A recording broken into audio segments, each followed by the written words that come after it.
On ira au vert lors du prochain passage. Voici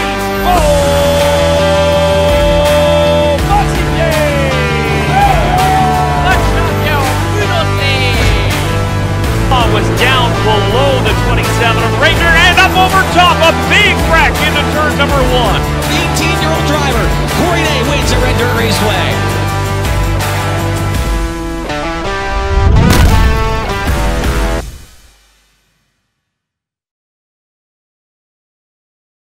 Salut tout le monde, bienvenue à cette semaine aux courses version express.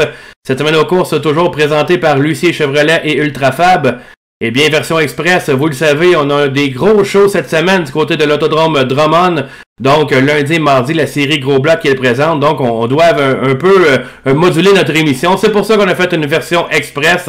On va tout de même vous présenter les résultats de ce qui est arrivé du côté de Grand Bay et de Cornwall. Évidemment, RPM, il n'y a pas eu de course à cause de la pluie, il y a seulement eu des qualifications. On va avoir encore le segment Fast Lap. Et finalement, à la fin de l'émission, là, on aura l'horaire des gars de course pour la prochaine semaine. Donc, sans plus tarder, allons vers les résultats DL Performance. Les résultats du week-end. Une présentation de VP Racing Fuel, distribué au Québec par DL Performance et son vaste réseau de distribution. C'était le Summer Sizzler Shootout du côté du Cornwall Motor Speedway. Les modifiés est en piste pour une finale de 50 tours avec 5 555 $ au gagnant. C'est finalement l'Ontarien Ryan Arbuthnot à bord de la voiture R70 qui a été chercher la victoire devant Mario Claire dans le 124 et Matt Williamson dans sa voiture numéro 6.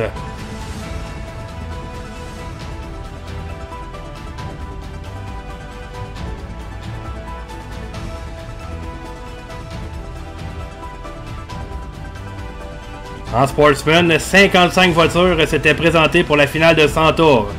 Shane Picard, parti premier, a mené beaucoup de tours, même si Gavin Isley l'a dépassé à quelques reprises, est allé chercher la victoire, mais la performance de la course appartient à Elliott Gamache, parti 21e, a terminé 2e.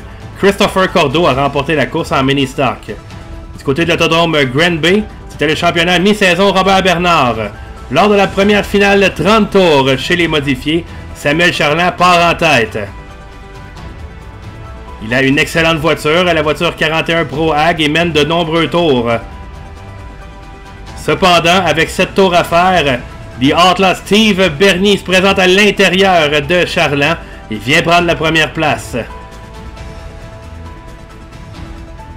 Bernier mènera les derniers tours de l'épreuve pour remporter sa première victoire depuis 2022 à l'autodrome Grand Bay.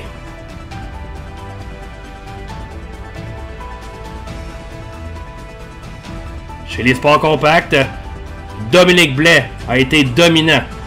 Il a mené presque l'entièreté de l'épreuve pour aller chercher une deuxième victoire consécutive pour le pilote de Saint-Guillaume dans la voiture numéro 45. Mathieu Deschamps dans le 10 termine 2e et Mathieu Vogel prend la 3e place.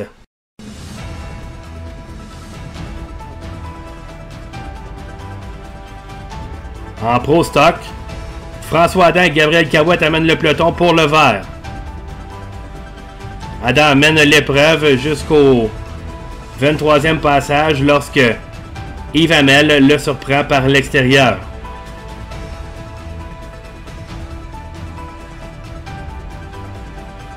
Hamel mènera le reste de l'épreuve pour aller chercher la victoire dans la voiture 194. François Adam termine 2e, Gabriel Cahouette termine au 3e rang. Du côté des Sportsmen, Antoine Parent part en tête. Le meneur au championnat se fait surprendre par Donovan Lucier alors qu'il reste 24 tours à la course. Lucier est rapide à l'intérieur et vient se placer à la hauteur de Parent pour le passer. Lors d'une relance, Alex Lajoie, alors 2e, est très rapide sur la ligne extérieure et vient prendre la première place. Lajoie mènera le reste de l'épreuve pour aller chercher une 5e victoire déjà en 2024 devant Antoine Parent et Donovan Lucier.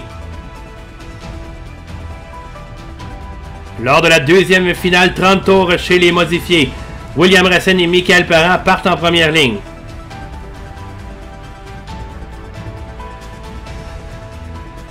Il y a un peu de brasse camarade dans la courbe numéro 2.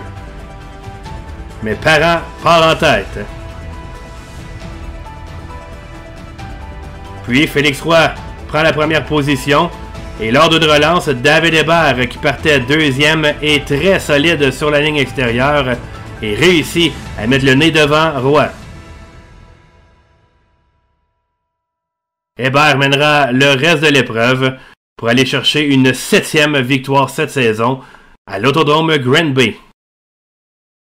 Félix Roy termine deuxième et François Bernier termine au 3e rang.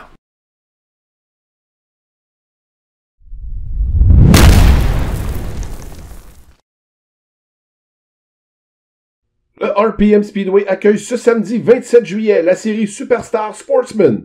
L'Atlas Sportsman sera en vedette avec une finale de 75 tours sur le vert, octroyant 3000 $ aux gagnants. En plus, les Pro Stock seront du programme avec la série Farnham Allen Lager pour une finale de 38 tours. Les Lightning Sprint, Mud Light et Midget Speed STR seront du spectacle, tout comme les Slingshot Junior et Senior. Le Short Track spectaculaire, le rendez-vous par excellence ce samedi soir.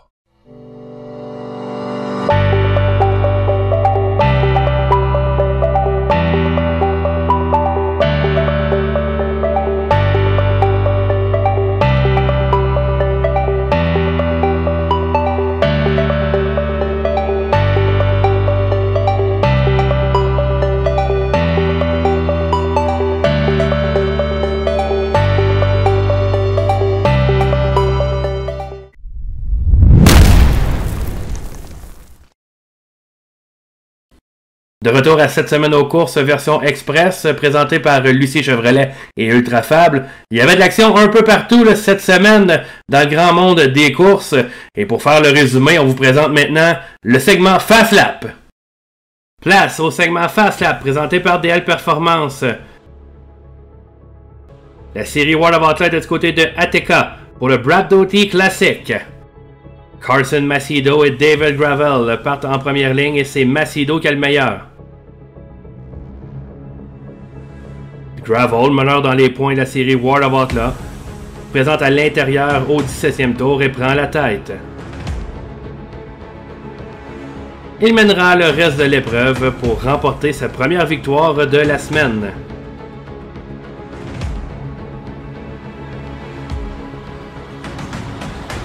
La série iLimit Sprint Car présentait le Joker's Jackpot du côté de Eldora avec une bourse de 100 000 $.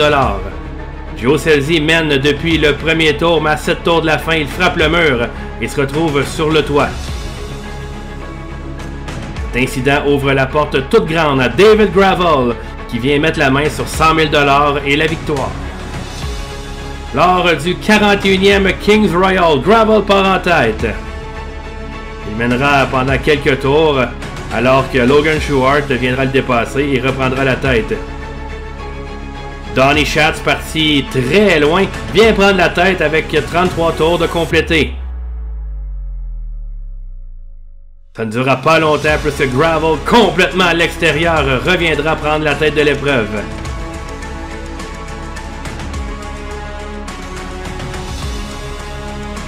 Gravel, très confiant et très solide, mènera le reste de la course pour aller chercher le titre du Kings Royal. La série Lucas Oil est à côté de Shelby pour une course de la série. Ricky Thornton Jr. est en tête, mais il est surpris à 3 de large par Hudson O'Neill. Toute une lutte pour deux pilotes là, qui ont changé de volant, O'Neill et Thornton. O'Neill a le meilleur et ça lui permettra de mener jusqu'à la fin de la course pour aller chercher une autre victoire dans sa nouvelle monture. Par la suite, on est du côté de Ossets et Bobby Pierce avait remporté les 2 courses de qualification. Cependant, Devin Moran prend la tête au premier tour et mènera toute la course pour aller chercher la course de Silver Dollar. Du côté de la série NASCAR Canada, on est à Saskatoon. Et c'est le meneur au championnat, Marc-Antoine Camiran, qui est allé chercher la victoire devant Kevin Lacroix et son coéquipier Andrew Ranger.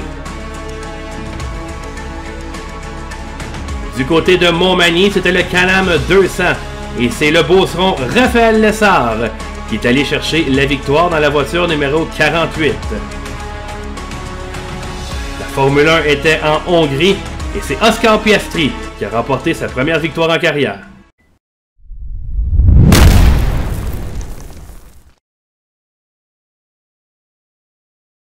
De retour à cette semaine aux courses, c'est toute une semaine qui attend les coureurs, de même que les gars de course, puisque ça commence lundi à l'Autodrome Drummond et mardi soir également pour la venue de la série Super Dirt Car avec les gros blocs. Les Américains sont en ville, déjà 20 Américains confirmés, plusieurs Ontariens, les Québécois. On risque fort probablement de se rendre presque à 35 modifiés gros blocs. Ça va être incroyable, les 358 vont se mêler à ça. Et on le sait, là, Yann Bussière donne toujours un spectacle de haut niveau. Feu d'artifice, présentation, on peut s'attendre à ce qu'ils mettent le paquet. Le show, c'est lundi et mardi que ça se passe cette semaine du côté de l'Autodrome Drummond. Par la suite, mercredi soir, eh bien, la série sera du côté de Brockville. Et l'an passé, c'est Tim Fowler qui avait remporté la victoire. Et comme c'est les semaines de la construction, je m'attends à voir plusieurs Québécois faire le voyage du côté de Brockville, tant au niveau des coureurs que des fans. Par la suite, c'est pas terminé parce que jeudi, on met le cap sur le Airborne Park Speedway à Plattsburgh pour la présence de la série du Nord American Racer. Plusieurs Québécois avaient indiqué vouloir faire la série au complet, donc on s'attend à tout un peloton. Il y a des Ontariens et des Américains qui vont joindre également au régulier de la piste de Airborne. On va avoir tout un show en piste. Vendredi, eh bien, l'autodrome Grand Bay fait relâche.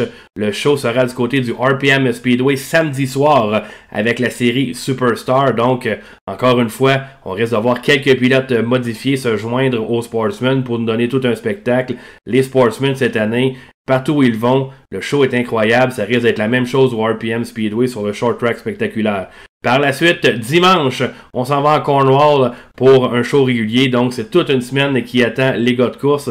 J'espère que vous allez être à l'écoute de nos vidéos et de tout ce qu'on va faire. Les résultats, vous le savez, on va être là. Donc, on fait ça pour vous. Parce que les gars de course, on est partout pour vous.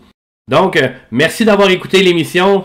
Merci de comprendre également pourquoi on ne fait pas une émission régulière de cette semaine aux courses présentée par Lucie Chevrolet et Ultrafab. On se donne rendez-vous lundi soir à l'Autodrome Drummond. Il va y avoir beaucoup de monde. Arrivez tôt parce que ça va tout être un show. On se voit là. Salut!